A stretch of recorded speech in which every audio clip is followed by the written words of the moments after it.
用聲音帶你睇清幕後真相，歡迎收聽聽娛樂。尋晚無綫大型籌款節目萬眾同心公益金現場直播，一班藝人都出盡全力為慈善籌款。不過喺節目中段呢，就發生咗一段小插曲，主角就係我哋一向最精靈、最受大家尊重嘅開心果家燕姐薛家燕。雖然現場發生咗少少蝦碌意外，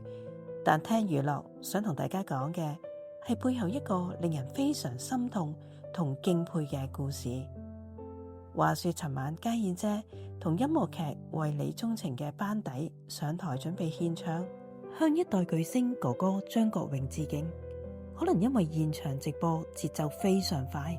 加上太過專注於準備接落嚟嘅歌舞，家燕姐喺對談環節介紹嘅時候，一時間口快快，竟然唔小心將張國榮哥哥講錯咗做張國榮姐姐，而且仲連續講錯咗2次。當時企喺隔籬嘅鄭俊文一開始都呆咗一下，之後大家都忍唔住露出會心微笑。而家燕姐一發現自己講錯，即刻好有專業修養咁大笑化解尷尬，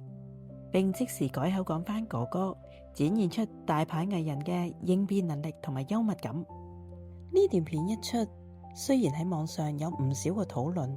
但係作為傳媒人，熟悉家燕姐嘅朋友同埋粉絲，第一時間其實唔係笑，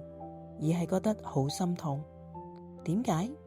因為大家都知道家燕姐喺演出前幾日先至喺公司大堂因為天雨路滑，整個人向前重重嘅撲倒，塊面直撞地面，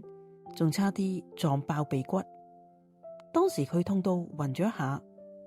鼻翼兩邊仲留低咗好明顯嘅瘀傷。70幾歲嘅老人家跌到咁傷，醫生都建議佢要好好休息。但係家燕姐為咗一早應承咗嘅慈善籌款，唔想影響大局，依然堅持要帶傷上陣，仲要盛裝打扮，頂住痛楚去唱跳。一個藝人喺大腦未完全康復嘅狀況下直播，一時之間分咗心，跳線講錯一個字，絕對係人情常理，完全可以理解。睇到家燕姐受咗傷都咁敬業，依然將歡樂同埋正能量帶俾觀眾，真係非常值得我哋後輩去學習同埋尊敬。今次嘅小插曲反而更加凸顯咗佢可愛同埋專業。喺度祝家燕姐早日康復，繼續做我哋嘅開心果。聽完今日嘅故事，大家對家燕姐呢一份敬業精神又有咩睇法呢？歡迎喺下邊留言話我知。如果你哋都喜歡用呢一種角度聽娛樂圈嘅故事，記得訂閱我哋嘅頻道聽娛樂，